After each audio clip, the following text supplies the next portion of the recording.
We are in challenging times in the Jewish calendar. It is the 3 weeks, beginning with a fast day last Thursday, culminating 3 weeks from last Thursday, Tisha B'Av, the 9th of Av, the most difficult day on the Jewish calendar, historically for Jewish people. We have seen destruction of 2 holy temples. We've seen a lot. In the last 2,000 years, we've been thrown out of over 100 countries. A lot of stuff. So this is a time period of mourning. We don't make weddings. And you don't buy new stuff unless it's on sale and you can't get it otherwise. But then you wait to wear it even. But traditionally, that's how people, would only see the negative side of it. And of course, up until the Holocaust, of course, and including the Holocaust, that's what we've experienced is, horrific times. So we kind of focus always on the negative. But our Rebbe says, yes, it is a time of mourning, and we need to follow the dictates of what that means. So yeah, we don't make a wedding now, and the other laws that pertain at this time period. But it's really a time for building that which was destroyed. So if you learn about the Holy Temple, you're building it. So destruction is only an opportunity to build. Challenge is darkness, or rather darkness is a time of a challenge to bring light. And that's the way we got to look at it. We're learning about that 7:05 in the mornings, Eastern Standard Time, if you're up to it. Come enjoy on Zoom or on Facebook, Chabad ZK. Welcome to Tanya Today. I'm Rabbi Ronnie Fine, coming to you from Chabad ZK in Montreal, Canada, where it's a privilege and a pleasure to share with you the Tanya. We welcome today Rusty in Texas, Michael's in Germany, June all the way in Australia, John, North Carolina, Brett, Pennsylvania is with us, Art is in Michigan, Clement, Brisbane, Australia. He loves this, as he shows it. Eugenia in Calgary, a fellow Canadian, welcome. Jan in Mexico, Boker Tov. Louise is in Sydney, Australia, up late. Diane in Arizona, she's up really early for 7 o'clock in Arizona. It's early.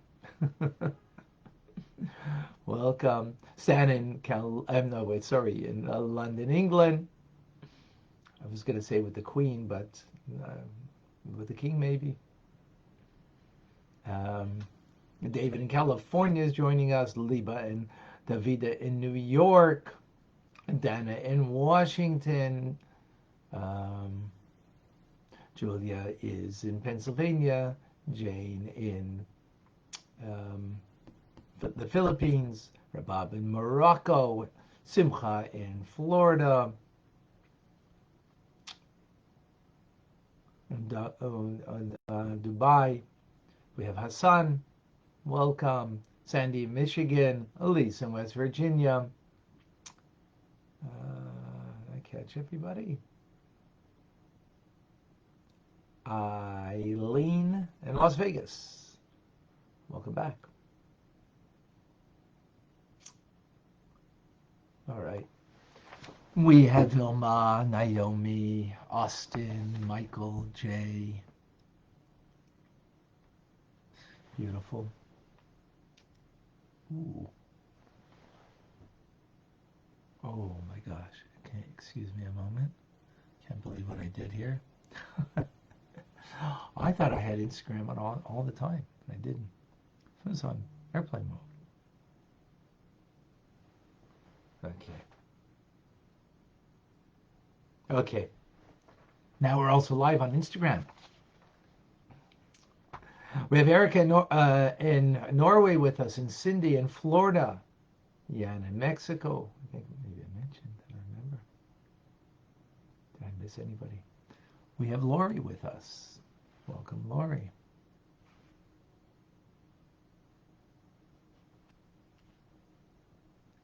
All right. Instagrammers are joining us at Koyam and Lima, Peru. We have Marlene in Florida, in Tetelabenta, New York. We have others that I can't see right now. I'm coming on. Okay. Should you sweat your small stuff? And I mean your stuff, not someone else's. Someone else's stuff that is hurled your way. Don't sweat the small stuff. Don't even sweat the big stuff, really, ultimately. We learned about that. I guess that's divinely orchestrated. Whatever is hurled your way. Well, so when you recognize it's hurled your way and it's meant for you, then you deal with it the way it's meant, in a divine way. Because divinely it's been orchestrated to come your way, so the response is only a divine response, whatever that means and however that expresses itself. But it means, hey, you wouldn't sweat it. You deal with it. But our own stuff, right, that's a different story. Not what comes our way, but what we give, right? So even those things, that stuff that is disconnecting us from the divine, right, that is not terrible, right? There's certain things that we do that have come with it, a great consequence. But things that are not that way, but they still cause a defect in the spirit and in the divine soul. So the analogy we've been using of a rope, right? A rope that's made out of 613 strands, 613 commandments of the Torah. And of course, if we take we transgress many of them, so then the rope is going to be severed. Our connection above will be severed. And as we explained previously on what tshuva means, to reconnect, which we're going to get more into that. But what if it's, not such heavy duty parts of the rope, not such, it's small stuff, big, not such a big deal. And maybe it's even just one thing that I repeatedly do wrong, right? One button that's pushed that kind of gets me and brings out not the best in me. And it's just one button that is constantly doing that, right? So the prophet gives a metaphor for this from Isaiah. Compares to clouds that dim the light of the sun, right? That still creates a barrier. It may be just a cloud, but that cloud at that moment, it creates a barrier. And what's the barrier? As we've explained, the breath of God that animates and gives us life, that is being breathed into us from on high. And if we sever the connection, then we're not getting that breath of life that's coming from the name of God, Yud Kei Vav Kei, right? The Tetragrammaton, as we've explained, that's giving life to the divine soul. Now, sometimes it could be thick clouds, and thick clouds could be a lot of clouds coming together, which is like, many small things in our lives that we do wrong that seem to be insignificant, but when you bring them all together, it darkens and doesn't allow the light to flow through. That's the idea of the lesser sins that a person tramples under their heel. So there might be a wispy, wimpy cloud, but if there's a lot of them, then it doesn't allow the light. It obscures the sunlight. Another metaphor for that is you might put a curtain up that's a very fine curtain, clear material, and it allows the sunlight to go through. But if you put a lot of them there, then ultimately it's going to obscure the light. So that is the metaphor, right? So likewise it is with the soul, that we can obscure the light, even if it's flimsy, small stuff. So, and it's certainly sins that our sages have warned against that they consider to be like idolatry, immorality, and bloodshed. Immorality meaning adultery. So those are the three like cardinal terrible sins, right? Serving idolatry, adultery, and bloodshed. But our sages say that when you ignore the needy, right, then that's like idolatry. That needy person is God's message to you. That here, I'm sending you to take care of that person. Help them out. If you ignore them, it's likened to idolatry. Tale-bearing, the evil tongue, is equated also to idolatry, actually to idolatry, adultery, and bloodshed. Having a temper, getting angry, is considered like idolatry too. Arrogance. These are like, they're small things, but the Torah says, hey, they're small things in the sense that of the punishment that comes with it, the consequence. But our sages say, no, don't look at it so small. It's really, does have an effect on your soul, and of course has an effect on others. And neglecting the study of Torah, the sages makes it equal to all of the other sins. Ooh. And that's an easy thing. As a matter of fact, our sages in the Talmud say that God overlooks idolatry, immorality, and bloodshed, but not overlook the sin of neglecting Torah. Now, what does that mean exactly? It was, there's consequences for those things, very severe ones, but meaning overlooks. And bringing out the idea over here of actually the power of positivity in our lives that we need to engage in, and the power of Torah in our lives, how important it is and essential to our lives, and that we're here for the power that we have, and the empowerment is given through Torah. And of course, the negative things that we shouldn't do is shouldn't do, but we're not here not to be negative. We're here because of the positive and good things that we can change the world for good. So in that kind of sense, that God doesn't overlook that if we neglect the study of Torah, right? For this reason, in the Shema at night before going to sleep, so there is an idea of an acceptance of the four ways that there can be death, and they're only for small things. Meaning that there is a certain spiritual death that we have by not saying the Shema,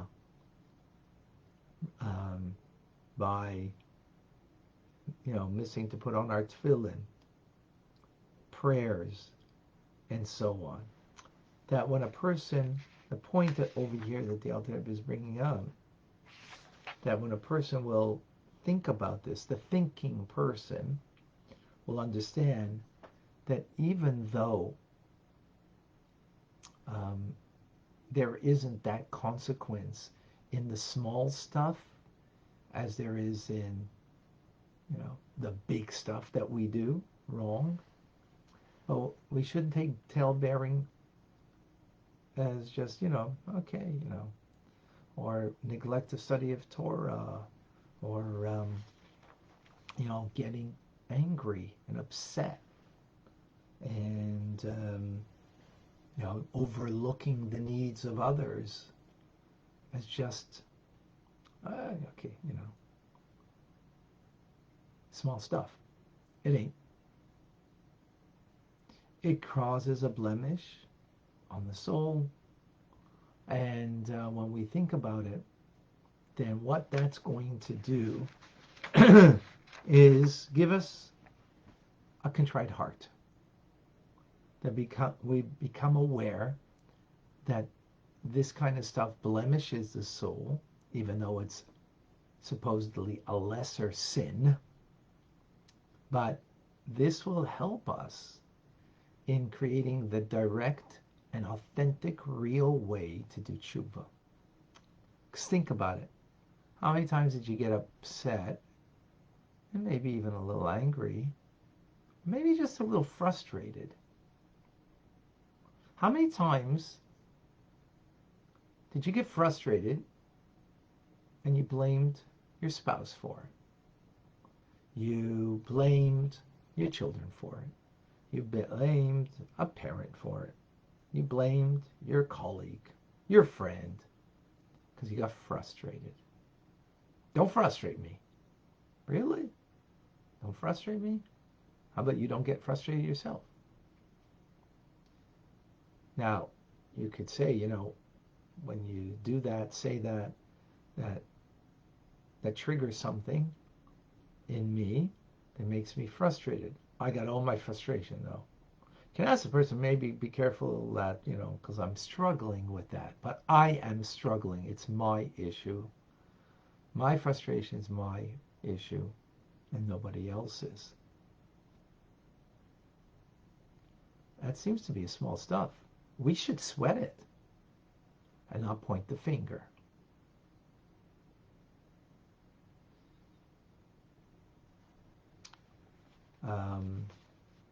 I think that's a very across-the-board one that I think we can all relate to. That we probably are quite guilty, not of just getting frustrated. Listen, we all are going to get frustrated, right? It comes from an arrogance, which our sages say, frustration, anger. Frustration is a form of anger. Is like into idolatry. Now, if you serve an idol, there's serious issues there, and in times of the Sanhedrin, and two witnesses that warn you before and during the act, it could be very serious consequence, one's life even, right? Yet our sages are saying that getting, angry is idolatrous. Frustration is a form of that. So if we were authentic people, and I think we are, because that's what we're here. I think we're authentic. Then we would think about that differently, meditate upon it. And actually, when we have that frustration, not only we don't blame it on others, but we own it. We own it. And that is called tshuva. We have a regret for it, and we change as a result. That is repentance. That's called being a real person. Authentic. That is the straight and real authentic way that we can get closer to God and be real people ourselves. And of course, that means regretting what we did and resolving that we're not going to do that in the future. So that's just the one example. And again, I speak about it. Folks, I think I've said this before, and I'm going to say it again. I thank you all to be here. You know why? You give me an opportunity to talk to myself, to fabring with me. And, I need this for myself. I hope that this resonates with you, because it resonates with me very well. And, the other day I got frustrated. I realized, that was my thing. I shouldn't have. So I dealt with it, and so on. And again, all that small stuff, we gotta own it, because it does blemish, it does stain, it can even cut us off from the divine when we repeatedly do it. The more quickly we are there to recognize it and to own it. That's why you got to be a thinking person about it, sensitive and real, and we are going to be very different people as a result. All right, folks, any questions, any comments? Hey, Norm, welcome. And Ness, welcome to Ness. Tutin, Ben, Celeste, okay. And do I have any questions, any comments, any conversation? We have Natalie in England. Yeli, Amit in Montreal.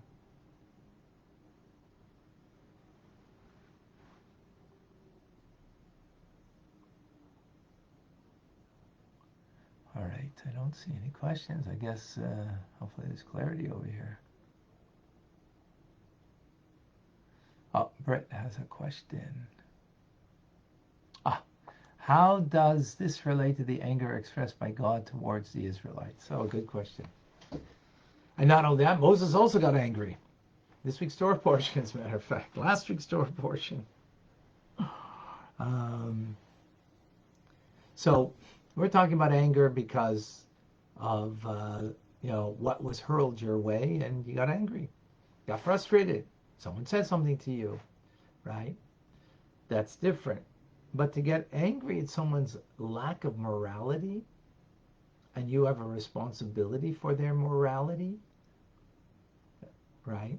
So to show anger, not to be angry. I mean, and sometimes in a sense there's a sense of anger, but sometimes you got to show anger in order to teach the child the lesson.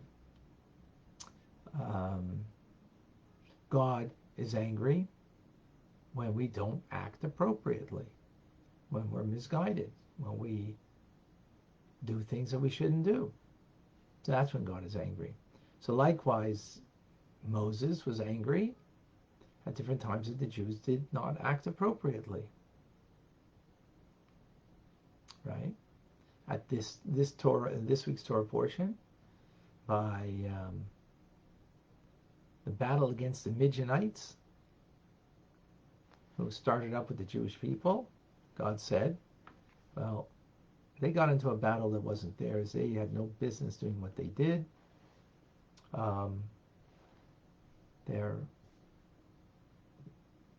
So there was a battle.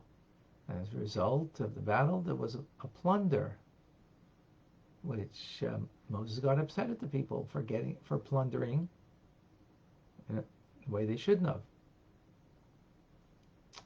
And he got upset at their lack of morality, but even that, he forgot a law as a result. And the forgetting of that law,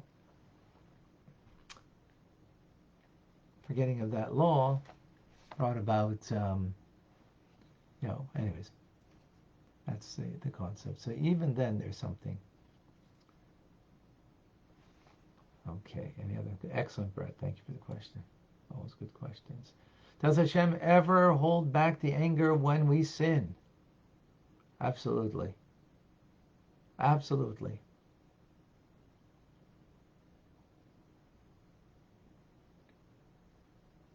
Does it? Yes. Absolutely holds back.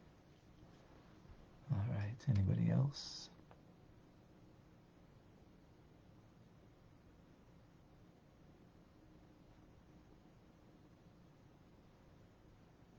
All right.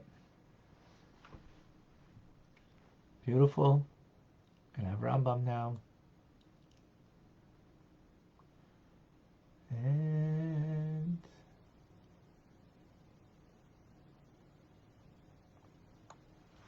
can I get I? Thank you. I'm Rabbi Ronnie Fine, coming to you for Chabad Zich and Kadesh in Montreal, Canada. It's a privilege and a pleasure to share with you the Tanya. Have an amazing